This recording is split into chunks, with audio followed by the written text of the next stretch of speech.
بسم اللہ الرحمن الرحیم. In the name of Allah, the most beneficent, the most merciful. Assalamu alaikum students. This is lecture number 6 of class 7th. We read in this lecture PTB Urdu, page number 116 and 117. قواعد و انشاء غلط فکرات کی درستگی. جو ہمارا next chapter start ہو رہا ہے زراعت کی اہمیت. اس کے خاص الفاظ ہیں منسلک، معیشت، مفلوج، انقلاب، زراعت، قوت مدافعت، خود کفالت، بے نیاز، اجناس، نقص. ریڈنگ سٹارٹ کرتے ہیں. زراعت اور انسان کا بہت پرانا ساتھ ہے، بلکہ اگر یہ کہا جائے تو بے جا نہ ہوگا، مطلب غلط نہ ہوگا کہ جب سے انسان نے دنیا میں قدم رکھا زراعت کا کام شروع ہو گیا. جب تک یہ دنیا باقی رہے گی زراعت کی اہمیت باقی رہے گی. اس کی وجہ یہ ہے کہ انسان زندہ رہنے کے لیے کھانے پر مجبور ہے. یہ زراعت کا شعبہ ہی تو ہے جو انسانی خوراک پیدا کرنے میں دن رات لگا رہتا ہے. ہمارا پیارا ملک پاکستان ایک زرعی ملک ہے. پاکستان کی تقریباً 70% آبادی دیہات میں رہتی ہے. دیہات میں رہنے والوں کی اکثریت زراعت کے شعبے سے منسلک ہے. منسلک ہونا، جڑا ہونا. یہ لوگ کھیتی باڑی کرتے ہیں اور ملک کی غذائی ضروریات پوری کرنے کی کوشش کرتے ہیں. ان کی شبانہ روز محنت، مطلب ہر دن کی لگاتار محنت کی بدولت وجہ سے ہی زرعی پیداوار میں اضافہ ہو رہا ہے. پاکستان کے لیے زراعت بہت زیادہ اہمیت رکھتی ہے. اس سے ملک کی معیشت مضبوط ہوتی ہے. یہی وجہ ہے کہ زراعت کو پاکستان کی ریڑھ کی ہڈی تصور کیا جاتا ہے. انسانی جسم میں ریڑھ کی ہڈی کی اہمیت سے آپ بخوبی آگاہ ہیں. اگر خدا نخواستہ ریڑھ کی ہڈی میں کوئی نقص واقع ہو جائے تو انسانی جسم مفلوج ہو کر رہ جاتا ہے. مفلوج ہونا، بالکل ساکن ہو جانا، کوئی کام کاج نہ کر سکنا، ہل جل نہ سکنا. بالکل اسی طرح ہمارے ملک کے لیے زراعت اہم ہے. اگر یہ شعبہ کمزور پڑ جائے تو اس سے ملک کمزور پڑ جاتا ہے.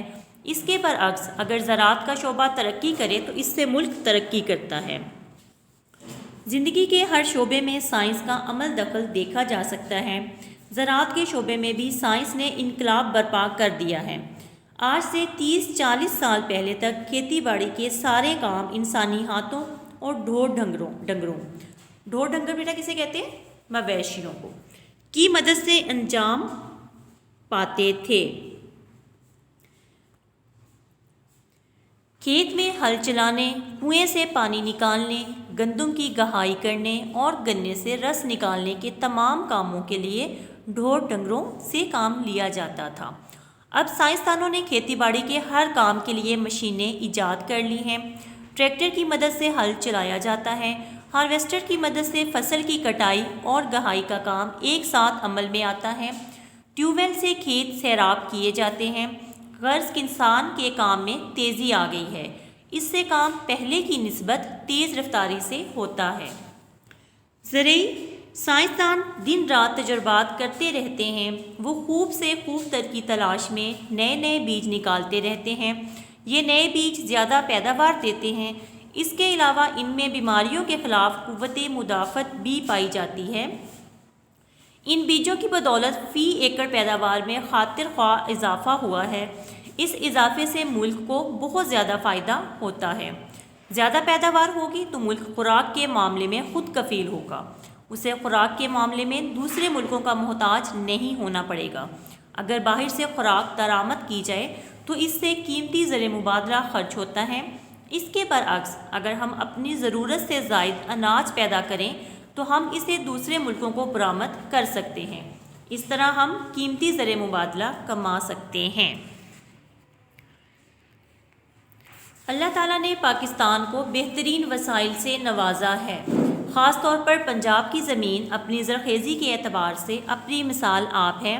پاکستان کے نہری نظام کا شمار دنیا کے آبپاشی کے بہترین نظاموں میں کیا جاتا ہے. اللہ تعالیٰ کے فضل سے ہم گندم کی پیداوار میں خود کفالت کا درجہ حاصل کر چکے ہیں. ہم اسے برآمد کرتے ہیں. اسی طرح پاکستانی چاول کی دنیا میں بڑی مانگ ہے۔ نارووال، سیالکوٹ، شیخوپورہ، گجرانوالہ اور حافظ آباد میں اگنے والے چاول اپنی خوشبو کے لحاظ سے بے مثال ہیں۔ پاکستان کی ایک اہم برآمدی فصل کپاس بھی ہے۔ اسے ہم بیرونی ملکوں میں برآمد کر کے بہت سا زر مبادلہ کماتے ہیں۔ زراعت کی اہمیت یہ بھی ہے کہ بہت سی فیکٹریاں ایسی ہیں جن کا دار و مدار زراعت پر ہے۔ مثال کے طور پر آٹے اور چاول کی ملیں، خوردنی تیل بنانے، دھاگا اور کپڑا بنانے کے کارخانے سب زراعت کے ساتھ وابستہ ہیں۔ یوں زراعت کی ترقی کے ساتھ صنعتی ترقی بھی ممکن ہوتی ہے۔ خوردنی تیل نکالنے کے لیے روغنی اجناس کی ضرورت ہوتی ہے۔ ہمارے ملک میں سورج مکھی، کینولا وغیرہ سے خوردنی تیل نکالا جاتا ہے۔ بیٹا زراعت کی اہمیت ہم نے اپنے فرسٹ 2 پیجز کی ریڈنگ کی ہے آج۔ اس کے بعد ہے بیٹا املا کے الفاظ۔ نمبر 1، قوت مدافعت، شبانہ روز، خدا نخواستہ، ڈھور ڈنگروں، قیمتی زر مبادلہ، دار و مدار، روغنی اجناس، خوردنی تیل، پولٹری فارم، زرعی ادویات۔ یہ تھے بیٹے آپ کے املا کے الفاظ۔ نیکسٹ ہے بچے الفاظ معنی ہمارے زراعت چیپٹر کے۔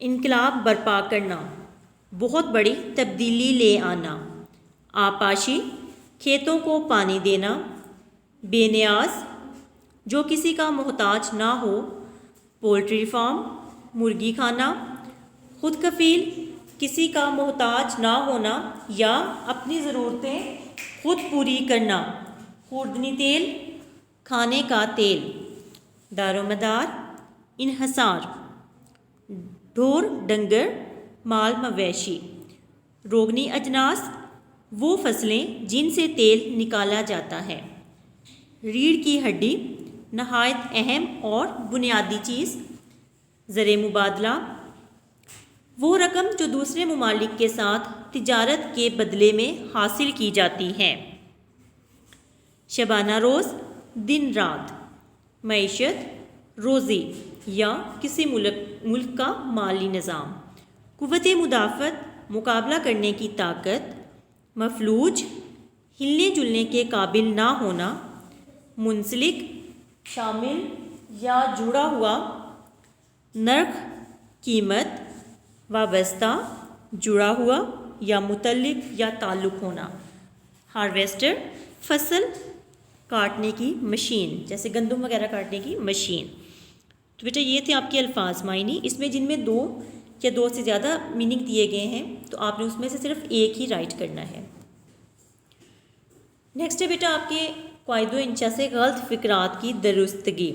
تو یہاں پہ میں آپ کو غلط فقرات کی درستگی کے جو رولز ہیں اس کے بارے میں بتاؤں گی، اور اگزامپل کے طور پہ کچھ میں آپ کو فقرات بتاؤں گی، لیکن آپ نے اپنی رجسٹرز پہ رائٹ جو کرنے ہیں وہ آپ اپنے جو ہے گرامر قواعد و انشاء اس سے آپ نے رائٹ کرنے ہیں، کوئی سے بھی 10 فقرات، اور پھر ان کو آپ نے درست کر کے بھی لکھنا ہے۔ تو بیٹا ہم دیکھتے ہیں کہ اکثر طالب علم زبان پر پورا عبور نہ رکھنے کی وجہ سے اپنی تحریروں میں کئی قسم کی غلطیاں کرتے ہیں۔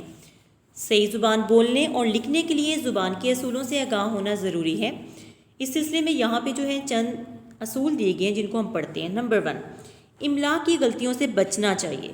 مثلا قاعدہ کو قاعدہ لکھنا، اس میں بیٹا یہ دیکھیں آئین اس کا فرق آ رہا ہے، اور صبح کو صبح لکھنا غلط ہے، یہاں پہ بھی آئین اور ہے کا فرق ہے۔ 2 ہم معنی لفظوں کو اکٹھا لکھنا بھی صحیح نہیں، مثلا جیسے 2 لفظ جن کے میننگ سیم ہوں ان کو اکٹھا نہیں لکھنا چاہیے، جیسے ماہ رمضان کا مہینہ، سائنس روم کا کمرہ۔ ان فکروں میں ماہ اور مہینہ نیز روم اور کمرہ کے ایک ہی معنی ہیں، تو ان کو اکٹھا نہیں لکھنا چاہیے۔ نمبر 3، فکرے میں مذکر کو مونس یا مونس کو مذکر لکھنا اور بولنا غلط ہے۔ مثلا بازار سے 2 روپے کی دہی لے آؤ، یہ غلط ہے، یہاں 2 روپے کا دہی چاہیے کیونکہ دہی جو ہے وہ کیا ہے، مذکر ہے۔ نمبر 4، فکرے میں پہلے فاعل، پھر مفعول اور آخر میں فعل آتا ہے۔ جیسے حمید نے سیب کھایا، اس جملے میں حمید فاعل ہے، سیب مفعول ہے اور کھایا فعل ہے۔ نمبر 5، اگر فاعل مذکر ہو تو فعل بھی مذکر آئے گا، اور اگر فاعل مونث ہو تو فعل بھی مونث ہوگا۔ مثلا حمید اخبار پڑھتا ہے، حمیدہ اخبار پڑھتی ہے۔ نمبر 6، جملے میں فاعل واحد ہو تو فعل بھی واحد آئے گا، اور اگر فاعل جمع ہو تو فعل بھی جمع لایا جائے گا۔ مثلا خالد نماز پڑھتا ہے، خالد اور حامد نماز پڑھتے ہیں۔ نمبر 7، لفظ ہر ہمیشہ واحد اسم سے پہلے آتا ہے۔ مثلا ہر شخص، ہر مرض صحیح، اور ہر اشخاص یا ہر امراض لکھنا غلط ہے، یعنی واحد سے پہلے ہم ہر لکھ سکتے ہیں، جمع سے پہلے ہم نہیں لکھ سکتے۔ نمبر 8، جملے میں نہ اور ہی کو ایک ساتھ لانا درست نہیں۔ مثلا نہ ہی ساجد آیا، نہ ہی اس کو کوئی پیغام پہنچا، اس کی بجائے نہ ساجد ہی آیا، نہ اس کو کوئی پیغام ہی پہنچا صحیح ہے۔ نمبر 9، صحیح زبان وہی ہے جو اہل زبان کی روزمرہ بول چال کے مطابق ہو۔ مثلا جھوٹ بولنا کی بجائے جھوٹ مارنا، اور گالی دینا کی بجائے گالی نکالنا غلط ہے، کیونکہ اس طرح بولنا اہل زبان کے روزمرہ کے خلاف ہے۔ تو یہ بیٹا کچھ اصول تھے جو کہ غلط فقرات کی درستگی کے ہیں۔ آپ نے ان کو اچھی طرح سے دیکھنا ہے کہ ہم نے فقرات کو درست کرنے کے لیے کیسے درست کرنے ہیں، ان کو ہم کیا کر سکتے ہیں۔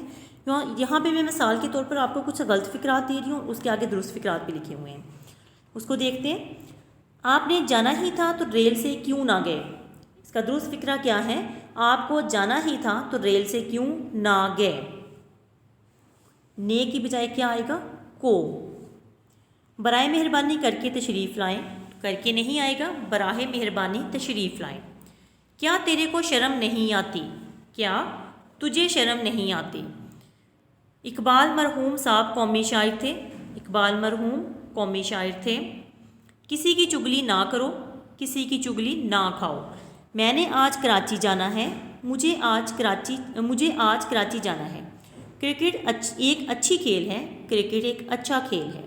سب لڑکیاں گھر چلی گئی ہیں، سب لڑکیاں گھر چلی گئی ہیں۔ گئی آئے گا بیٹا۔ ہم کو آج چھٹی ہے، ہمیں آج چھٹی ہے۔ نوکروں نے حکم کا تعمیل کیا، نوکروں نے حکم کی تعمیل کی۔ گھر میں علم و فضل کی چرچا تھی، گھر میں علم و فضل کا چرچا تھا۔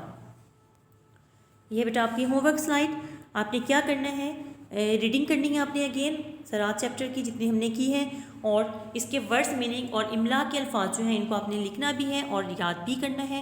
اس کے علاوہ قواعد و انشاء سے آپ نے 10 فقرات جو ہیں غلط فقرات کی درستگی، ان کو آپ نے غلط فقرات بھی لکھنا ہے اور پھر اگین ان کو درست کر کے رائٹ بھی کرنا ہے۔ اوکے اسٹوڈنٹس، اس کے ساتھ ہی ہمارا لیکچر کمپلیٹ ہوتا ہے۔ ٹیک کیئر، اللہ